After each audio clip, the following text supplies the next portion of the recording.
Good morning to all the viewers. Welcome you all for the 23rd in the lockdown period and third in the series 2 of the lectures. So today we are going to have the topic of detailing of RCC structures. Mahesh, hi Sridhar Babu, hi Sweta, Subramanian, Varshit, Vinod Raja, good morning to you. Hi Subhash, Kalai Vanakkam, Srinivas Rao Garu, Hemant Reddy Garu, good morning to you all. Hi Lakshmi, Munawar, Kannan, Kandappan, Vinod Raja,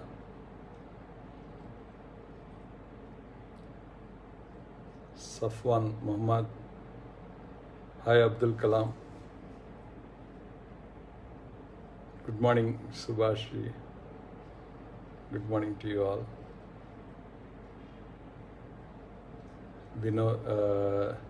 Nandyal, Yashwant Reddy, Sanjay Kumar, Divesh Kumar, Ajay Oraganti, hi Pradeep Dharam, Mutyala Prabha, Vishnu, PVS, Prashant Sharma, Kannan, Kandappan, Bandgar, Vaishnavi, Venkat Krishna Chaitanya, Sabu Iskaria, Lavanya,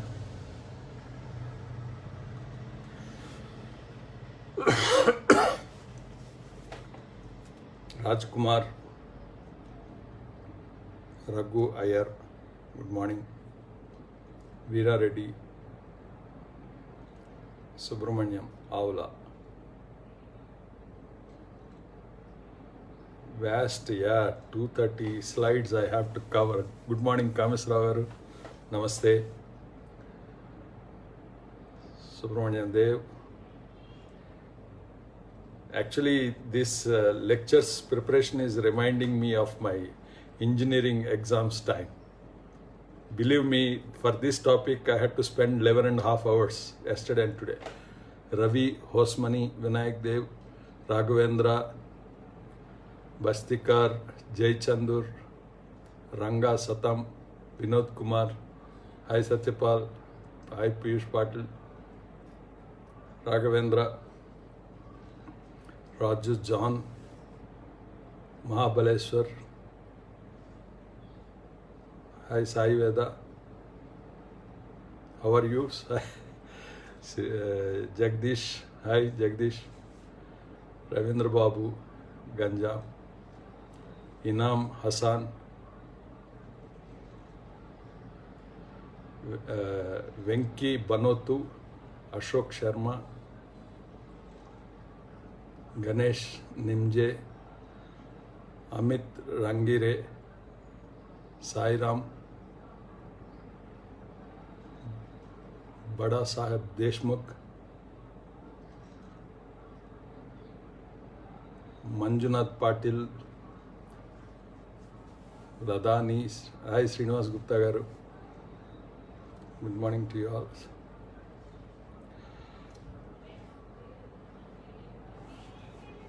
Hi DRK, it's your subject today. DRK is with our company for more than 20 years, is doing detailing and heading our CAT team. Piyush Patil, Tilmijur Rahman, Tamil Selvan, hi, good morning. We'll start in 1 minute. Rao Kosuri, hi Ashwatji, good morning. Gaurinath, Mahesh Chaugle,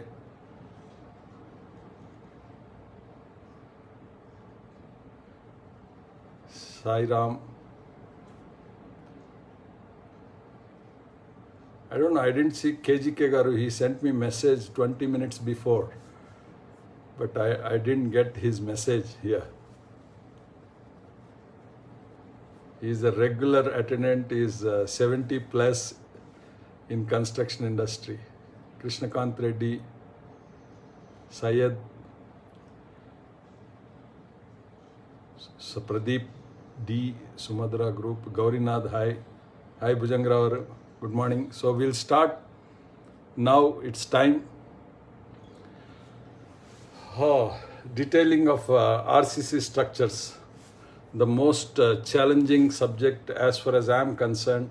It's challenging actually, doing the detailing, because it will determine the way we do construction, the ease in construction, and performance of the structures also depends on the detailing actually. So with this few words, we'll start our lecture today. So the overview covers introduction and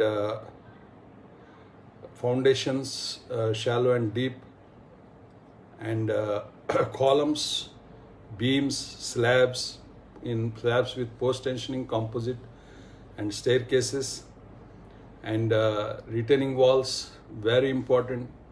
And parallel, I cover case studies for each subject when I talk, because I don't keep the case studies at the end. When I cover each subject, I'll cover the case studies. So basically, the detailing is required because we use the reinforcement. We all know that reinforcement is available in various diameters, and for all the RCC, reinforced cement concrete elements, we need to use the steel very judiciously and accurately. And the performance of reinforced concrete is a bit complex because it's not homogeneous, and the performance of any RCC element depends on how we detail. So where we provide the reinforcement. So the need for detailing is very important. And good detailing saves structure from collapse. We all know that. That means even if there are excess loads, if there are structural quality issues and all, if we have done the good detailing for RCC, it saves from the collapse at least. And then good structural engineer should understand the failure mechanism. This is given in Purushottaman RCC book. So if you know how the structure fails, that means you know where the crack happens, the first crack. So if you have provided the reinforcement in that perpendicular to the crack direction, then at least there is a reinforcement that takes tension there, wherever the crack might happen. So failure mechanism, understanding the failure mechanism will guide us towards good detailing. And also good detailing should follow codes of practice and structural behavior. We should understand the structural behavior very well, and also we should follow the codes of practice. So I'm going to spend more time on codes of practice also, that is IS 456 detailing requirements sections 26 and SP 34. These two I'll be covering. So detailing of reinforcement is required in the concrete, where to provide, how to provide, and the minimum and maximum percentage of steel, and the quantity of steel, that is area of steel required. And then position of reinforcement, whether we provide in the top, bottom, or sides, or corners, like that, we have to know where to provide the reinforcement. And direction of the reinforcement, that is longitudinal, transverse, and perpendicular. And then diameter of the reinforcement steel. We know that we use diameter starting from 6 mm. 6 mm till 40 mm, we keep using the diameters of the steel. So we should know the which diameter is most advantageous depending on the area of steel we obtain in the design. So design gives us the only area of steel required at every side, whether it is bottom, top, or sides, and shear reinforcement and the spacing of reinforcement. Another important thing, whenever, particularly for elements like slabs, foundation footings, rafts, we use the spacing and extent of the spacing. That means in the drawings, we must show, when we say 8 mm at 200 center to center, we should show up to what extent that 200 center to center is applicable.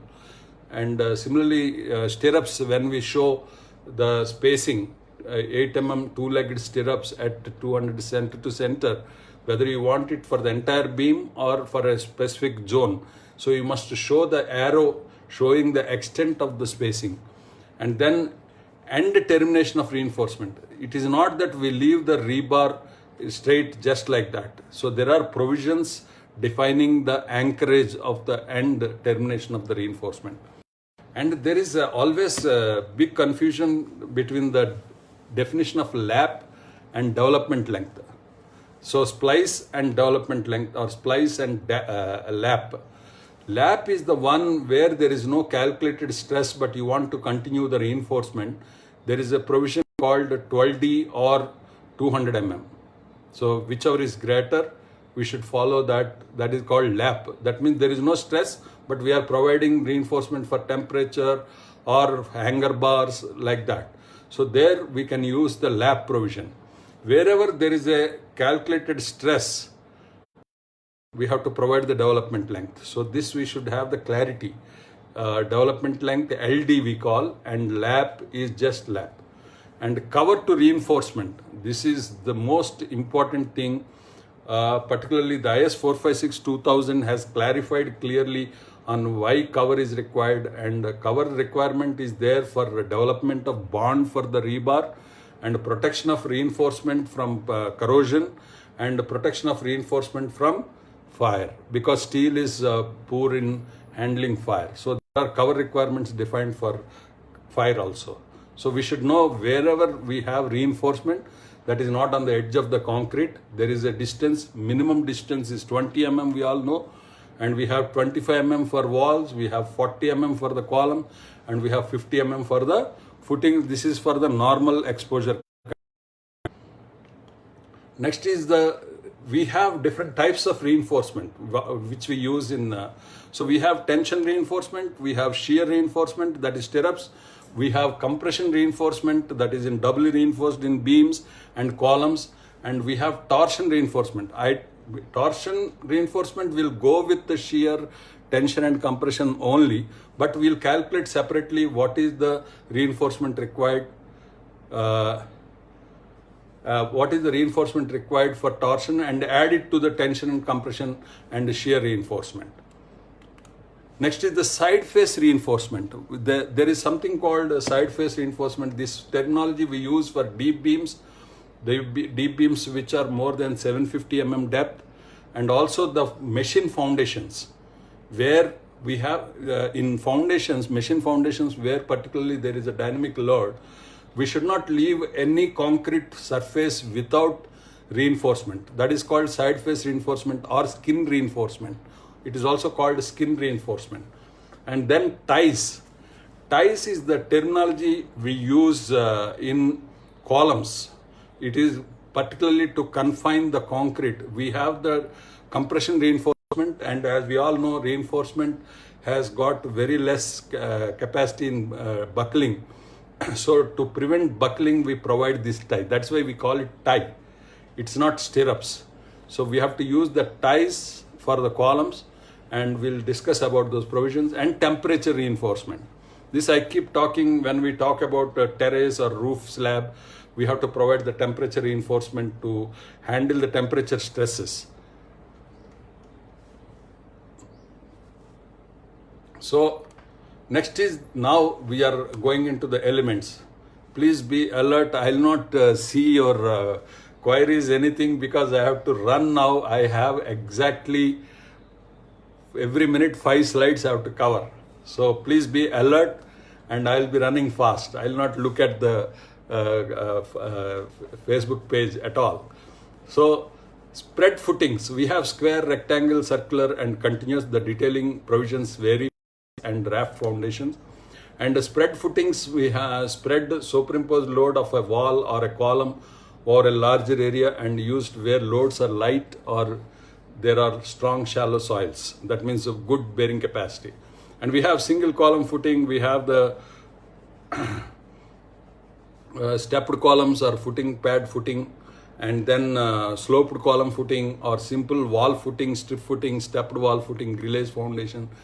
And made from reinforced concrete, we have square footings, rectangular footing, and circular footings, and then for transmission poles and all we use, and continuous strip support for bearing walls, and then combined cantilever provides necessary moment to prevent failures.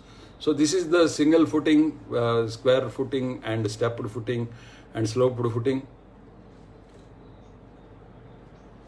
And this is a combined footing or raft footing. And now we'll come to the provisions of IS 456, which is very, very important. I suggest all the engineers, whether you are in construction, whether you are in design, or whether you are in projects, engineering also, or you are in detailing, you must read these detailing provisions at least once in a week completely. So types of reinforcement in beams we have consisting of longitudinal reinforcement and shear reinforcement mainly, and side face reinforcement in the web. When the depth of the web is exceeds 750 mm, we should provide 0.1% of the web area. Web area, please underline, equally on two faces at spacing not exceeding 300 mm, or web thickness. Suppose web thickness is 230, normally we use 230 beams. You should provide 230 maximum spacing on the side face of the beam. So this is a very important provision which many people miss it. So you should not have beams without longitudinal. This is longitudinal reinforcement. You may say I am providing shear reinforcement. No, shear reinforcement is not the web side face reinforcement. Longitudinal side face reinforcement, so to say. And then reinforcement cover in beams shall be 25 mm for normal exposure condition, and shall not be less than the larger diameter of the bar. That means if you are using 32 mm bar, you should have a cover of 32. If you are using a 40 mm bar, you should have a cover of 40 mm for the beam. And nominal cover specified, table 16 and 16A, should be used to satisfy the durability criteria. Please note, I am not sharing that table. And added to that, the specification for detailing of reinforcement in beams is given in 26.5.1. And lastly, standard bends and hooks required for reinforcement bar are shown in figure below. So I am showing you the bends, which again many people miss it on the sites. So it's very important for construction people, and also very important for people who do these drawings. So you can see here, I had a big debate recently on single leg reinforcement. Some professors argued this single leg cannot be used. This is there in the IS code itself.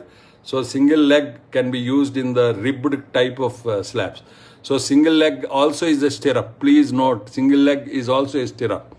And we can have U-shaped, wherever it is difficult to place the bar, we can have U-shaped open type double-legged stirrups. And we have partial open type, that means this is the double-legged and here double leg closed type. You can see there is a difference in the bend type. How this is 135 degrees anchor, and then here it is 135 degrees, it is 90 degrees here. And you can also use double leg using welding. Sometimes if you have a very deep beams and all, you can use this welding. And we have four-legged stirrups like this, or we have four-legged stirrups like this. So please note, these are the stirrups. And now what is the spacing of vertical spacing of the longitudinal bars? Here you can see vertical spacing should not be less than 15 mm or diameter of the bar or nominal size of aggregate, whichever is greater.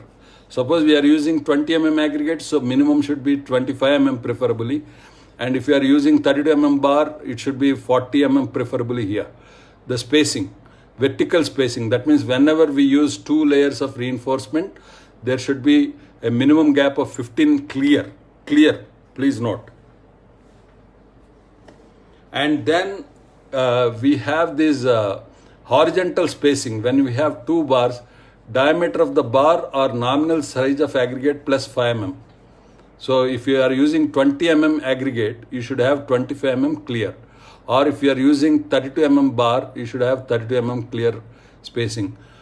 Particularly the top reinforcement, I always suggest you keep more gap, because to pour the concrete for the concrete to go inside, there should be greater spacing. And now ties. This is what many people do mistakes on the sides, because ties without this proper bend is not good at all. So these are the standard bend. You remember this. After bending, somebody is asking me bar bending schedule, how to prepare. Nothing more than what I'm telling. You calculate the length of the bar up to the center, add, suppose this is the center line of the main bar. Then you add depending on the radius, and add 8D. So 90 degrees bend, and then this is 4D is the radius of the bend actually. You can see here 4D. 4 times the diameter of the stirrup or tie actually. So if you have 8 mm, this radius is 4D actually. That means 32 mm is the radius. So 1/4, you can calculate 0.78 of 32 mm. That means this length will be 25 mm, and this length 64 mm, 8D, 64 mm. So 64 plus about 25, that is 89 mm plus center to center of the bar. This is what is how to calculate the bar bending. Please remember. And here we are using 135 hook. 135 hook is nothing but you have 130 degrees. That means approximately 2.5 times the perimeter, 2.5 times. 135 is 1 by 2.5. Yeah, it's not half actually. It is 1 by 2.5 of the perimeter. And then 6D here. So you can reduce 64 instead of to 48. So 6D is 48. And then here if you do 180 degrees, which is difficult in HYSD, but MS mild steel we use, so you can go for 4D here. And in all the cases, the radius of bend is 4D. So this is very important. Many people miss this, particularly in seismic zones. It's very important to have these bends properly defined in the drawing. That's why I'm spending more time on this. Next is the detailing for cantilever beams. So here you can see the cantilever curtailment should not be done less than in L by 2, less than 2. So this is the curtailment. You calculate the moment required at 1/4 and provide up to L by 2 here, and then bottom bar should go up to the end almost. Whatever compression reinforcement if you have, particularly in the beams, cantilever beams, we do have the compression reinforcement. And then when you have this what you call continuous beams or fixed beam, so 0.15 L at the end, you can have a crank, but now it is not encouraged in IS 456, and you can have 0.2 L. Even if you do the bend crank, please don't consider in shear capacity, because it will not help completely in the shear capacity, these cranked bars. And then we have this top reinforcement. This also many people do mistake. It should be 0.3 L at the continuous edge, and at the end you can have 0.25 L.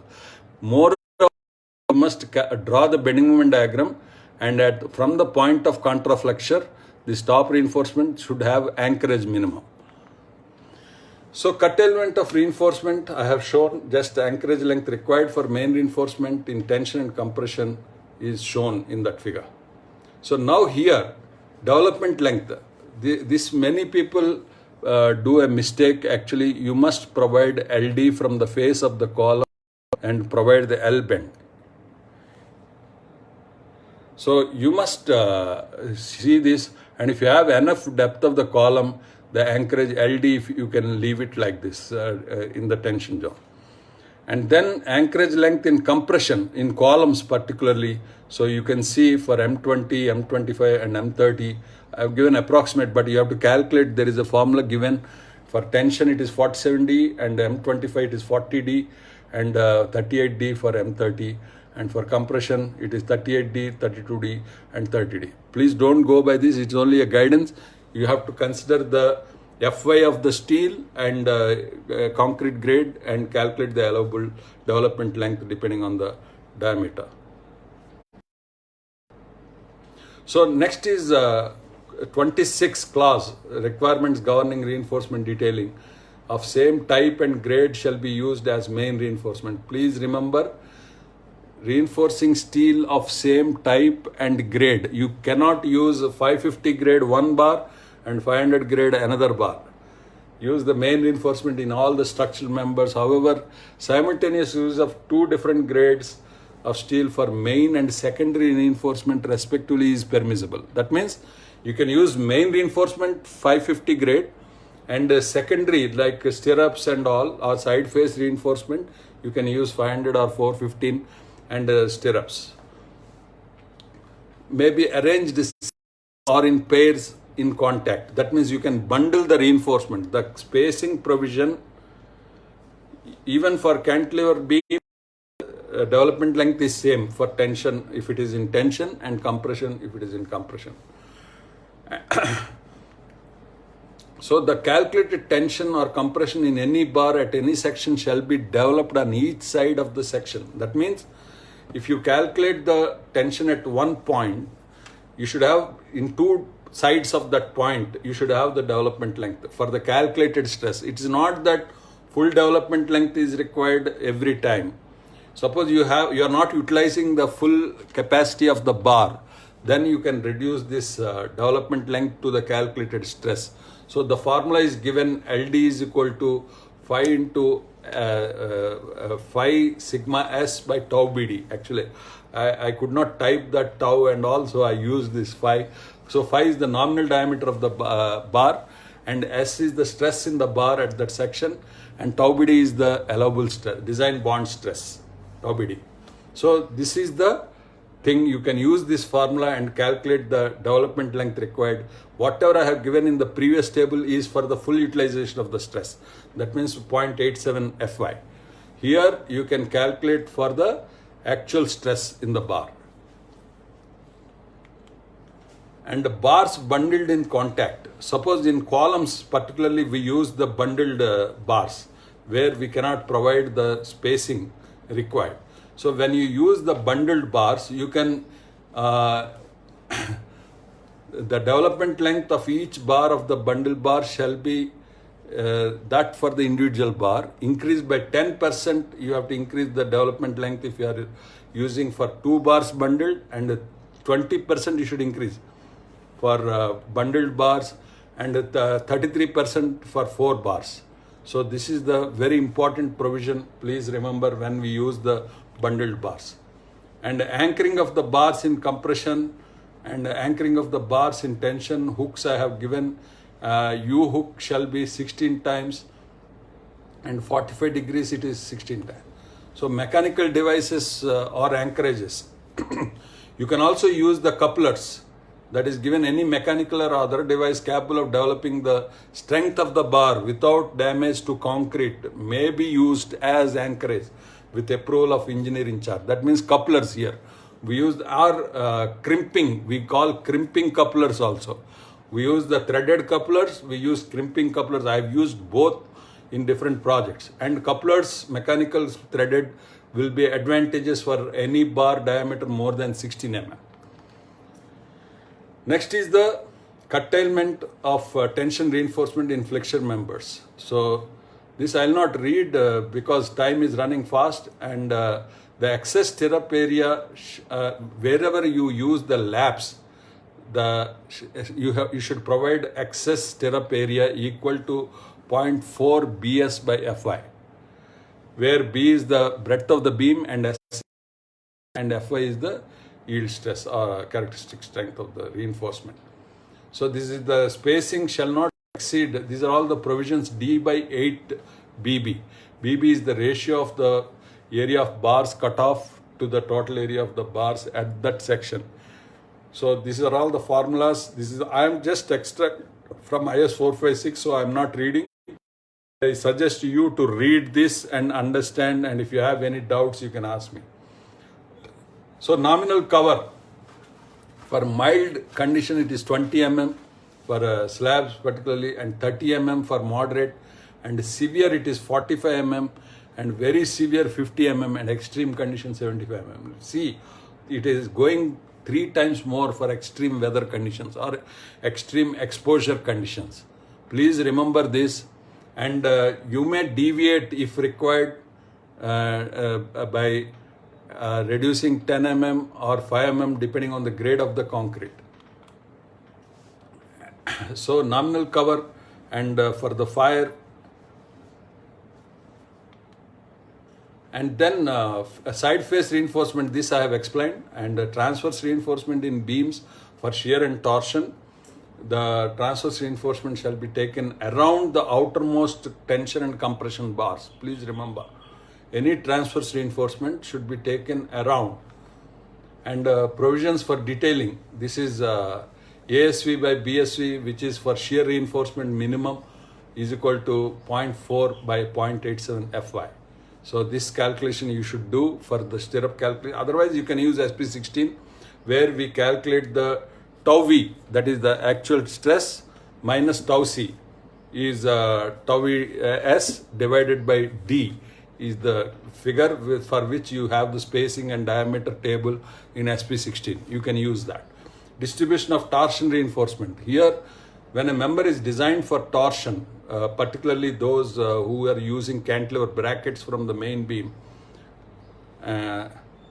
crimping, and then longitudinal reinforcement shall be placed as close is practicable to the corner, that is minimum with minimum cover, and 450 mm additional longitudinal bars. When the member dimension exceeds 450 mm, when you have torsion, forget the deep beam provision 750 mm. Even if it is more than 450 mm, you should have longitudinal bar in between when you have torsion in the beams. Please remember. And the slabs, minimum percentage of steel is 0.12% for 0.12% for HVSD bars and 0.15% for MS mild steel. And minimum diameter of the slab reinforcement should be 1/8 of the total thickness of the slab.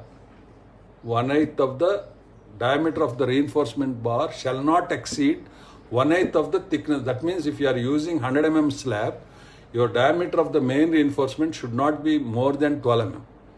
That is the main clause here. And that some people keep asking, can I put 16 mm bar for concealed effect and all? No, please don't use 16 mm bar in 100 mm slab. You can use up to 125, maximum 12 mm bar only in the slabs.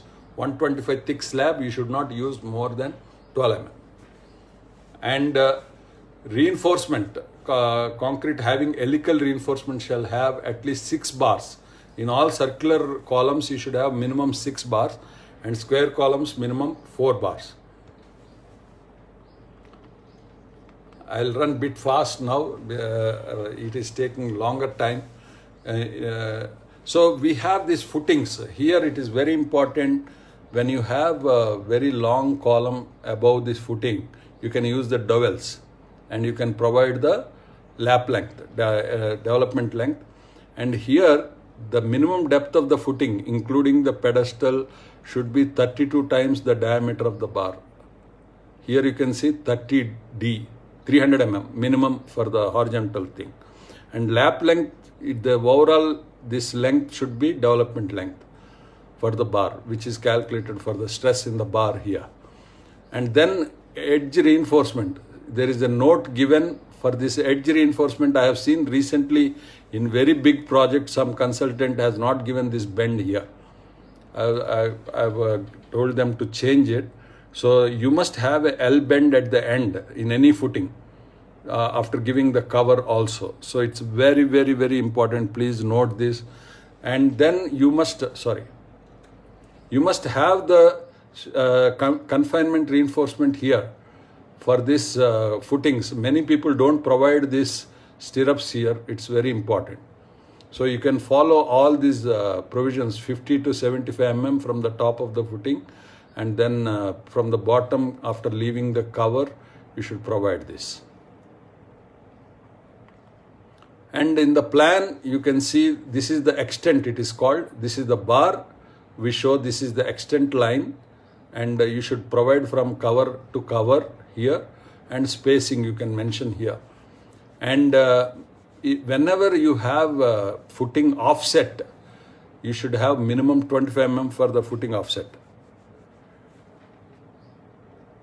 It's very important, otherwise bar won't develop the stress. That is called the end anchorage. L will only provide the end anchorage. In fact, from the zero stress, you must have minimum 200 mm length of the bar. Wherever you have zero calculated stress, also you must have 200 mm minimum length of the bar. So at the 50 mm for a cover from the footing edge, you will definitely have some stress. And for that, you must have 200 mm or even more L bend. Please follow this very strictly in the footings, because I have seen people not providing. And the piles, this is another important thing. What is the steel required? Lateral steel, that is percentage of steel required for 0.6% here in the end anchorage zone, here in the 3 times the depth diameter of the pile, and 3 times the diameter of the pile is called transition zone, and this is 0.2% of volume of pile. Ties here you can have. And again at the end, because driving or we will be breaking the piles and all that, this 3 times the diameter here, you must have 0.6%. And for longitudinal steel is 1.25% for L less than 30 times the dia, and 1.5% for 30 D, and 2% for more than 40 D. So this is the reinforcement details for precast concrete piles. And then this is the details for precast concrete pile again. So this is the, when we drive this precast pile, that is why we have to provide this end anchorage here. You can see MS straps, strips and flats are provided here. And the pile cap detailing. So we have this pile. Please remember to see this point. The pile concrete, there will be 50 mm into the or cover portion into the pile cap. There should be 75 mm cover to be left for this concrete. And normally we cast up to end and break the concrete in this zone. So that is, and should not be less than 300 mm pile cap depth. And then we have this tension reinforcement at the bottom, and shear reinforcement is horizontal here, because it acts as a deep beam. So this is the plan in bottom for the, so columns now. This is a very, very important thing. Columns, you have this reinforcement. If the spacing of the bars is less than or equal to 75 mm, then you need not provide tie. If it is greater than 75 mm, you should provide the tie here. And then you can see more the bars, you should provide as many bars, as many ties.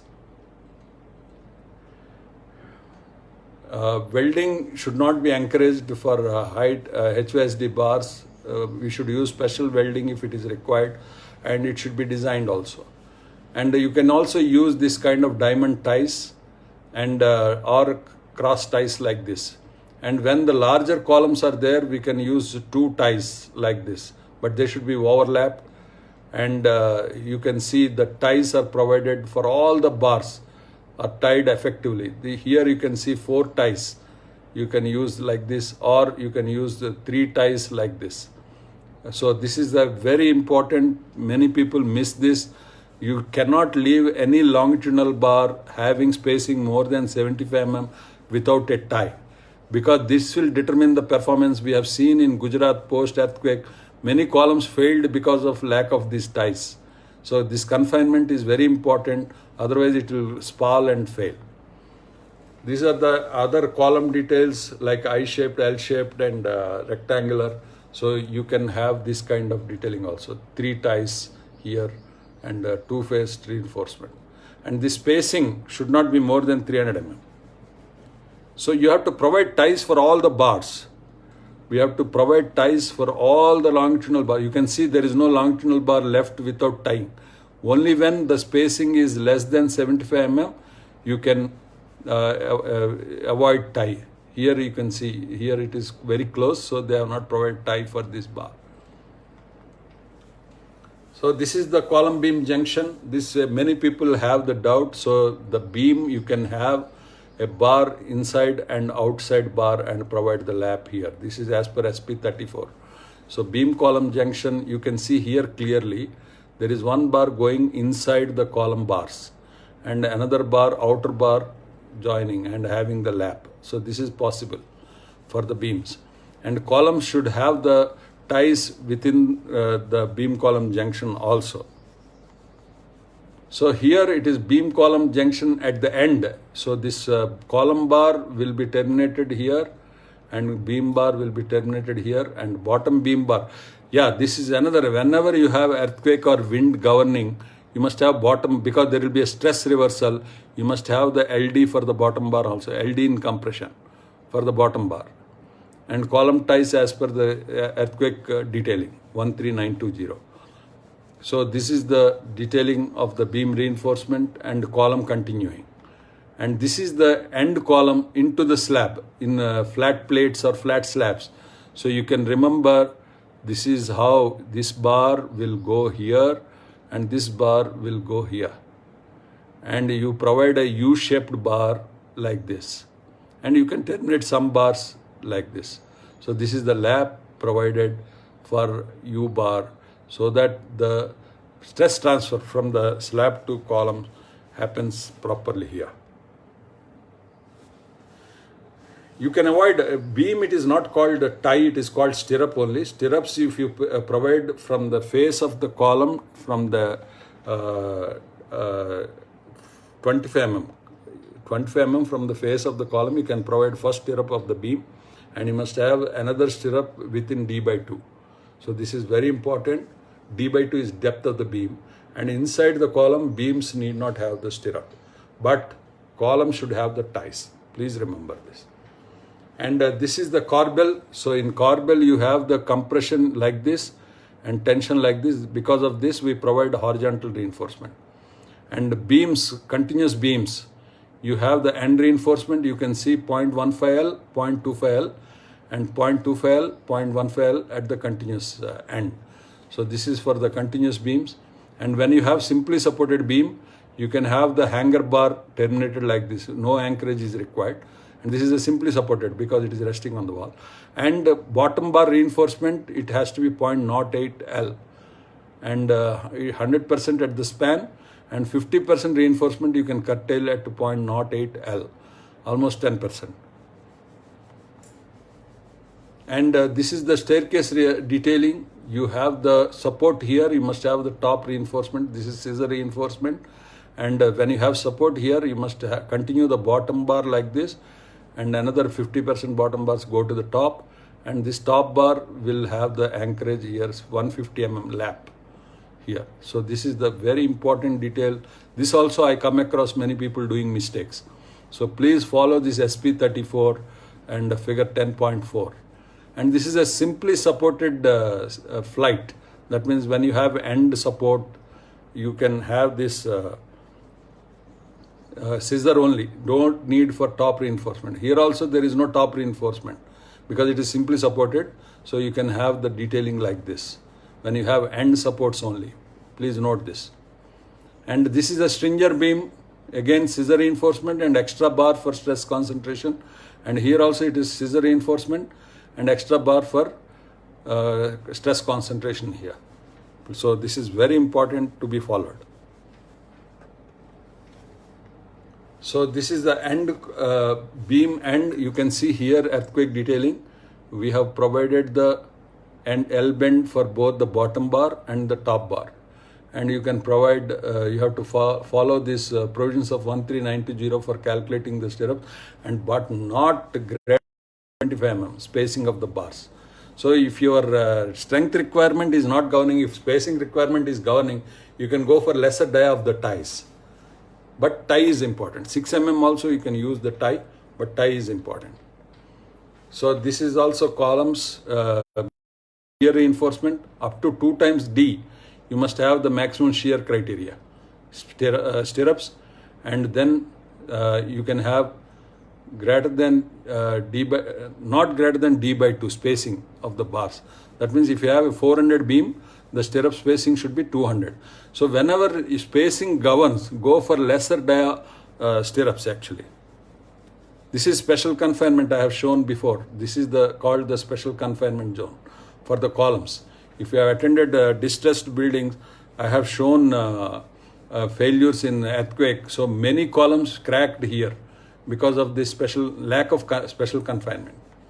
So this is the beams, and this is the column. You can have this L0, and then this is the LS, it is called. So splice zone is in between here only. You can provide column splices here only. Never provide column splices in the special confinement zone. And this is the footing. This is also special confinement reinforcement.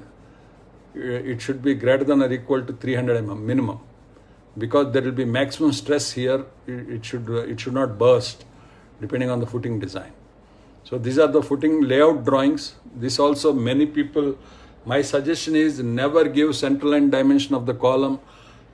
A note, follow the architectural drawing, because architectural drawings keep changing, and we issue the structural drawing and they will follow structural drawing, and structural engineer is blamed for the change in architectural drawing.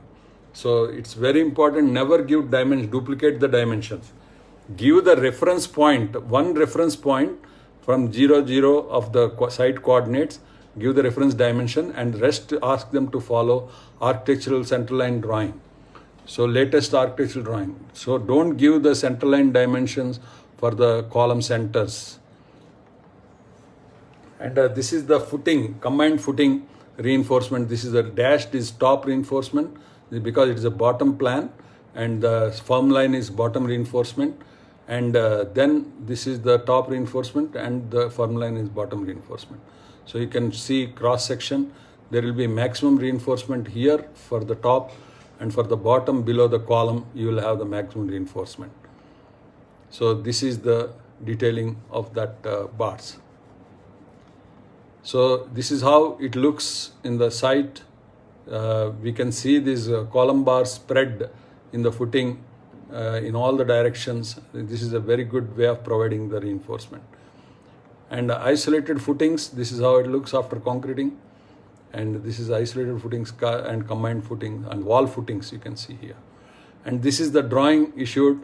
So you can see the special confinement zone reinforcement in the drawing. And stiff footings, strap footings, and raft foundations. This is the raft foundation drawings, and you can see the top and bottom reinforcement, and the shear reinforcement also, and chairs.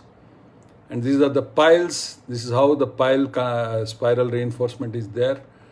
And I'll go a bit faster here. These are precast piles and driven inside. We have many companies now who can supply precast circular and square piles. And this is a 3-pile pile cap, and this is the under-reamed pile you can see. And this is the helical type of piering foundations. These are the piering foundations, and where there is an existing building cracking, we use this piering type of foundations. And this is a helical pier and offset pier. And now we have well foundations. We have this multi-cell and double cell box type and all. So we can use precast also. This is the column layout, footing drawing, column schedule, So this is the column schedule, and you have the footing section details. And this is the what you call micro pile, anchors on the hard rock foundation. This is how we provide the anchor, and we anchor into the footing, and this is the column reinforcement. And this is the shoe type footing. You can see the reinforcement and stepped footing and pile cap, and this is the reinforcement more than 300 mm L bend. And these are the grid type foundations. That means we'll provide beam and slab inverted. That is also possible in the foundations. And this is the column beam layout. Now we are going into the columns. So these are the types of columns. We have to calculate the additional movements and all that. And this is the column reinforcement and ties. And this is the helical tie in the circular columns. So this is the L-shaped column, you can see, and this is the plus-shaped column and T-shaped column. So these are the ties. You can see there is no bar left without the tie. And this is the circular columns. In circular, we need not provide tie up to 6 bars, but beyond that, it is better to provide. You can see how to lap the tie. So 200 mm we have given. It's of course a larger dia column, and you can see the hooks. Typical hooks that is provided. And this is the pier type, that means heavy structural, and IS 13920 is followed, and you can see we have followed the couplers here. It is shown here, the couplers. Heavy beams and piers. And this is the beam to beam crossing. Whenever you have secondary beam, you can give a kink and then lower the bar and again kink and then straight. These are the columns.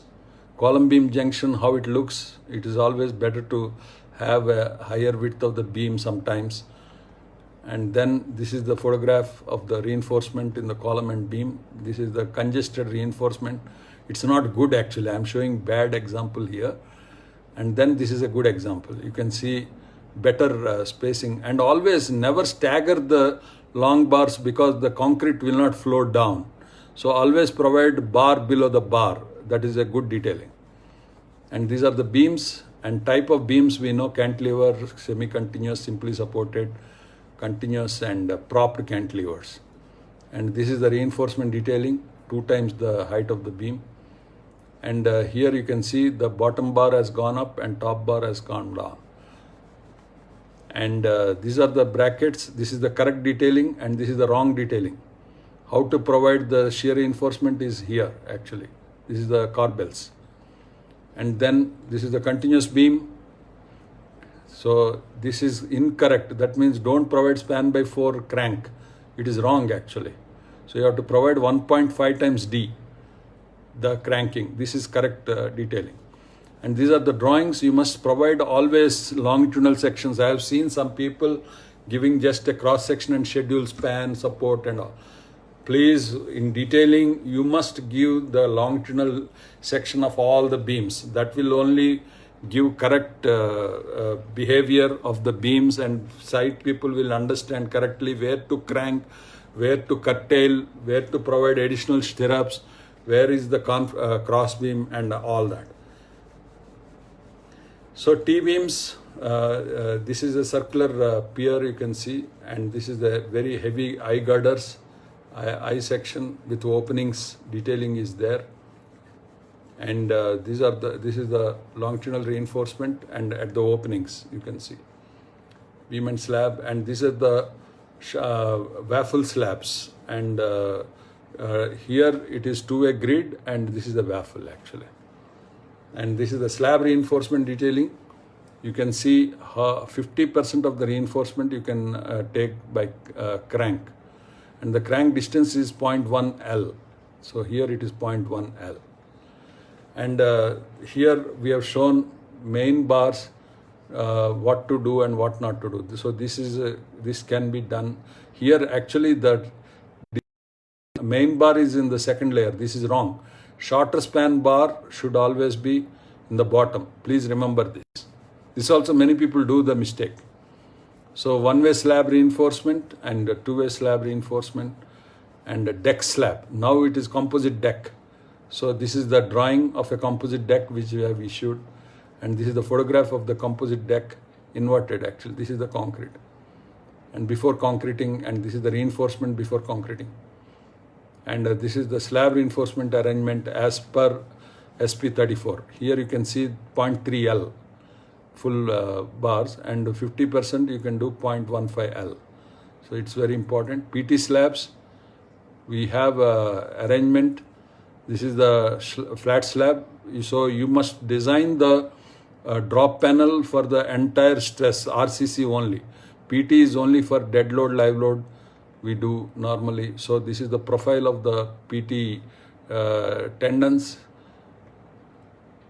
And we have to provide these chairs, you can see, for the profile of these tendons.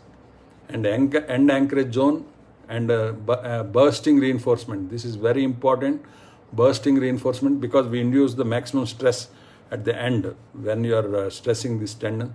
And this is the pore strip. This is the pore strip. That means this is post tension and this is post tension, and this is the pore strip. This is how pore strip is reinforced concrete, because you cannot do stressing for more than 40 meters. So we do normally provide a pore strip for every 40 meters when the slab length is more. And this is the stressing zone for the pore strip. And this is the stressing, you can see. And the staircase, I have shared different standard types, and here I'm showing you a arc type staircase also, which we have detailed. And this is the reinforcement detailing, you can see. This is the tearing reinforcement because of this arch shape. So this is the detailing, and this is the simple staircase detailing. And this is how it looks, the staircase reinforcement. And sometimes it is better to provide the reinforcement for the steps also. So here you have already existing wall, and then you can provide the staircase, drilling holes into the existing wall.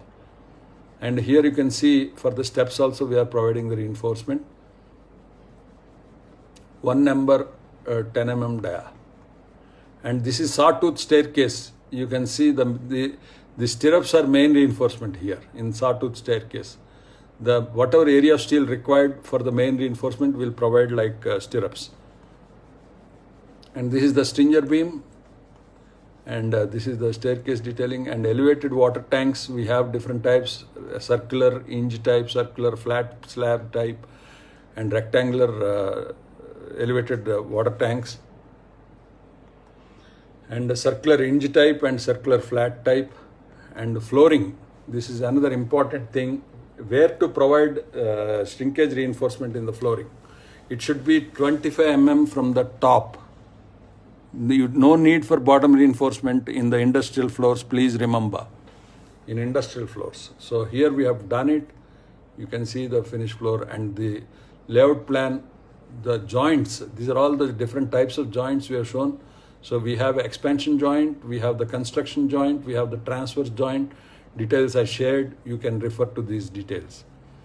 But the joints are very important in flooring apart from the reinforcement. Here you can see the reinforcement is in the top layer. We have to provide the mesh, preferably you can use mesh also. That is 0.12% of the area in the top layer only. And the retaining walls. So this I am showing different types of retaining walls: stem wall with a toe wall and heel, and the earth pressure. I am not designing now anyway, I'll show you the detailing for this, but we should understand the behavior of the retaining wall before detailing. That is why I'm showing all this. What are the loads expected on the retaining walls, overburden pressure and all that. And drainage for the retaining wall is very important. We should provide granular backfill so that the drainage, you can collect the water and provide the weep holes and drainage outside the retaining wall. So this is the slip circle and bottom slab, how the stresses will be. This is the stress diagram, and these are the stresses on the stem wall, and this is the failure modes of the stem wall: overturning and sliding and undermining. Undermining means what is that? Boiling of sand condition. If it happens, this is how it will fail. So wall fracture, overturning, sliding and undermining. So this is the drainage you should provide, and weep holes. Sliding key we have provided. Here this is retrofitting, repair of one wall which has failed. This is a CRS wall. We have given like this, the slab and wall, and then reconstructed this and restored it. And this is the buttressed retaining wall. That means wherever you have the building already, you can buttress to the building. So you'll have the straight retaining wall with the counterforts. And this is the big retaining wall with the key, and detailing is shown here in the stem wall and the base slab. And this is the key detail, how the key reinforcement is provided, and the weep holes. This is the spacing of the weep holes. We have provided every 1.5 meter. And this is the photograph of the retaining wall shuttering. And this is the standard retaining wall, step wall. Lift wells. This also somebody was asking me yesterday. So we have this lift wells reinforcement. Sometimes we consider lift well as a shear wall also. I'll show shear wall reinforcement separately. But this is a pure lift well where you have the columns and brickwork above. But in the lift pit, better to use RCC instead of CRS. If you do CRS, better provide proper waterproofing membrane.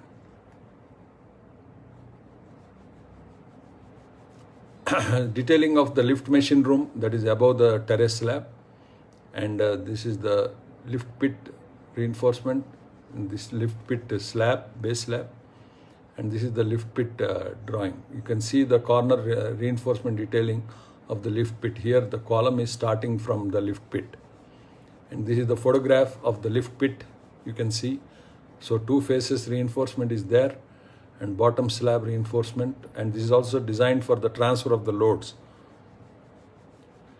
And the windows, simple, typical lintel and chajja. Here bearing, I always talk about this in the brickwork. You have to provide the bearing for the lintel, please.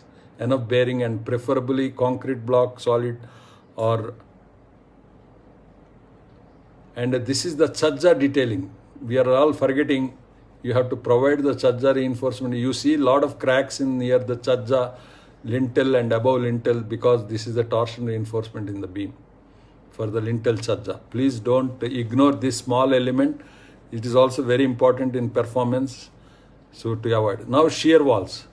So these are the shear walls where openings will be there, window opening and all. So this is the slab to slab level. And this is the corner reinforcement for the shear wall openings. And this is the door opening in the shear wall. And so this is how the shear wall reinforcement. So here you can see this is the corner reinforcement. So you have an opening below and opening above. So we are providing this transfer girders, stress concentration transfer. So here you can see this is the reinforcement. And culverts, simple culverts which we use in most of the projects for drainage, stormwater drainage. So this is the photograph of the culvert and reinforcement in the culvert. And driveway ramps. We use ramps which are sloped. So this also I'm just showing the typical drawing that we have used for the ramps. And this is the reinforcement in the sloped beam you can see here. And a swimming pool. This is actually swimming pool shall be designed in accordance with 3370 water retaining structures. That means limit the crack width in the concrete. So you are detailing and haunches. Please don't forget to provide the haunches and design this. And this top is also connected to this beam here. So this is the swimming pool detailing.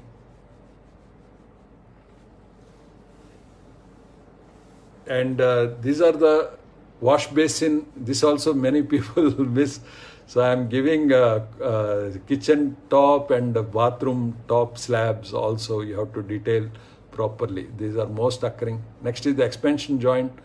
Detailing is important because performance of reinforced concrete depends on the detailing of expansion joint also. So this is the photograph of the expansion joint. You can see this will allow the movement in the structure. And column strengthening. This is also many people are asking me, how do you do the strengthening?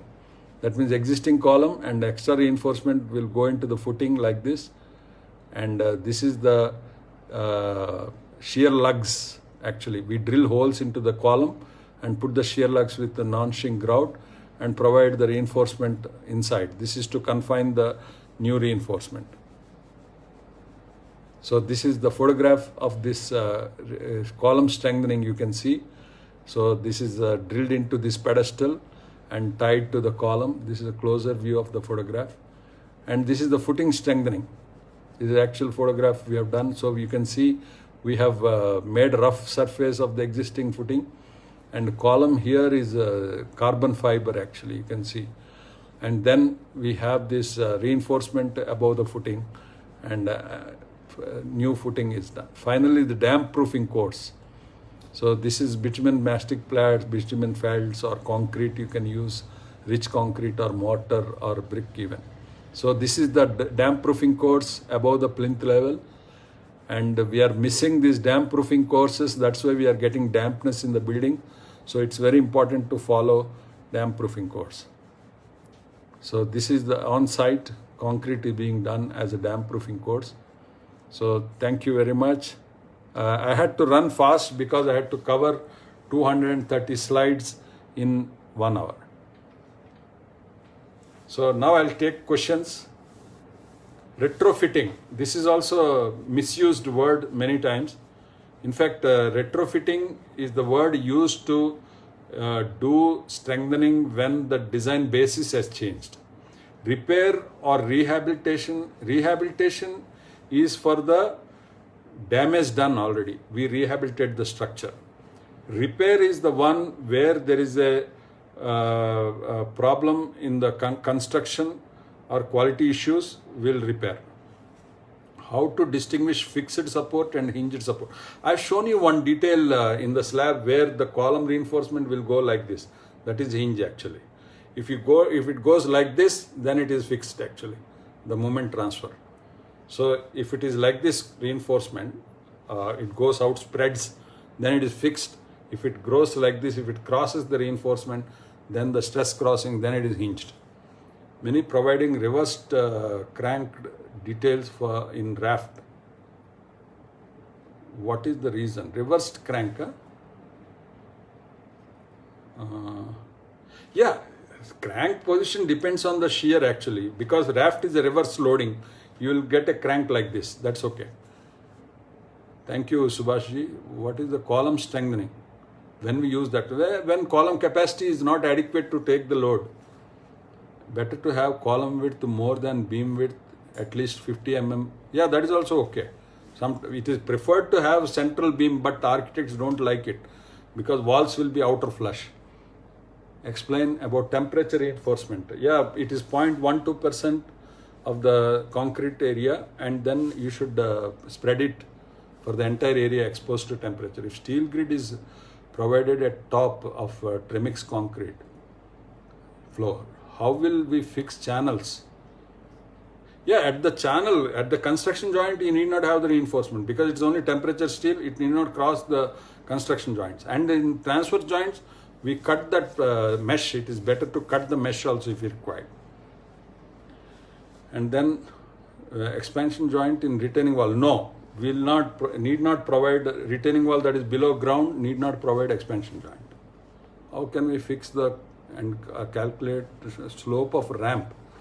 It is 1 in 30 preferably, which is very difficult in building. So we go up to 1 in 10, very critical 1 in 8, 1 in 6 also we have done. Ramp slope. Plinth beam is provided, then no, not required. When you have plinth beam, no DPC please. Can we construct the basement for ground floor building for parking purpose? Yeah, why not? It can be done. But depends on the plot size. Bylaws restrict the plot size for giving basement because the ramp area and all. Minimum 500 square meters you should have. Threading and crimping. Crimping means when you can't thread, you can crimp. That means you can press that with mechanical device. So it will also develop the bond. But you have to test it, crimping. So 2 sides we crimp actually. The coupler will be provided for the 2 bars and this coupler is crimped. In existing footing for strengthening. Yeah, it can be done. Reinforcement.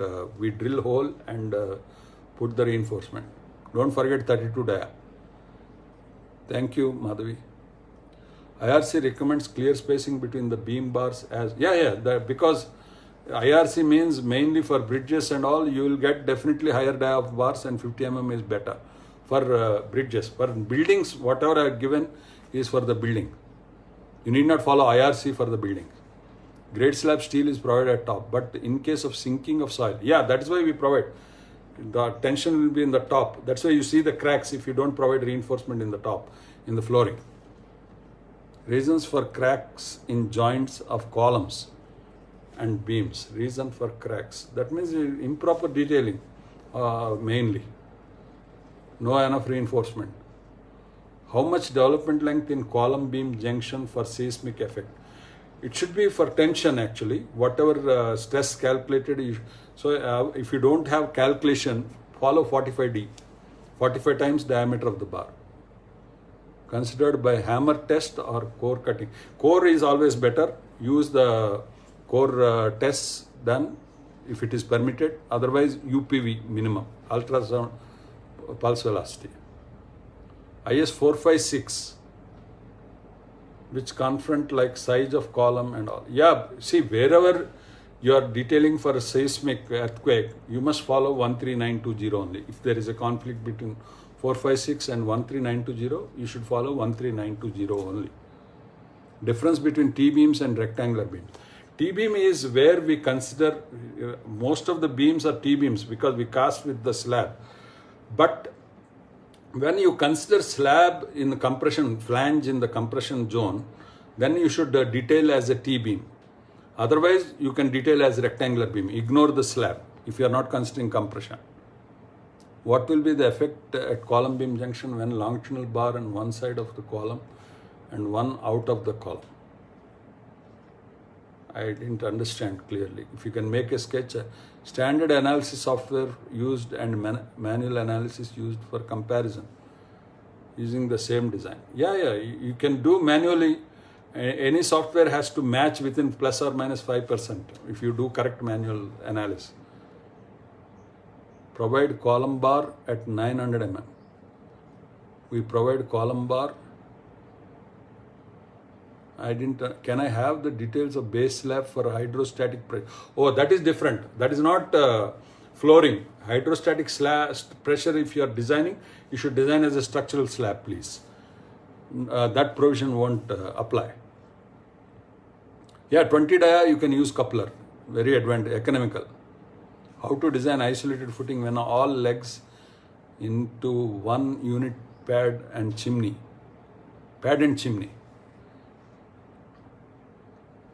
Foundation. I didn't understand. Please give a clear question, please. How much can we save by using couplers?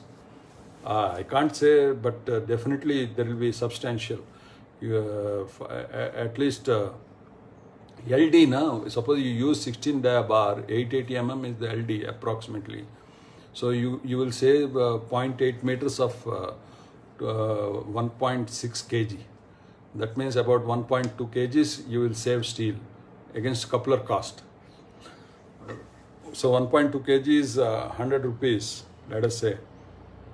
If the coupler cost is 60 rupees, you will save 40 rupees per LD, like that. You should calculate that. Depends on the location and type of.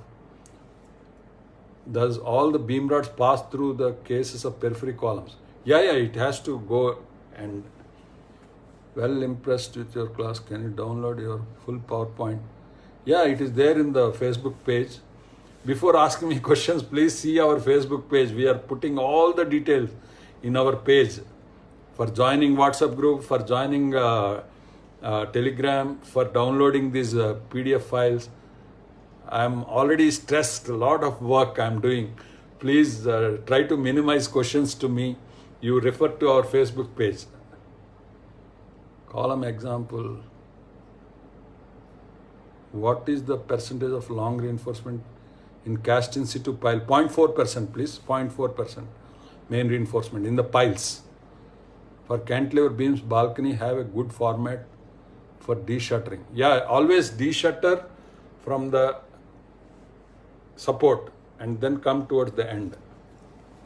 So, de-shuttering sequence. Otherwise, there will be an impact. in precast is better for shear walls or construction is better for residential building? No, precast shear walls is better always.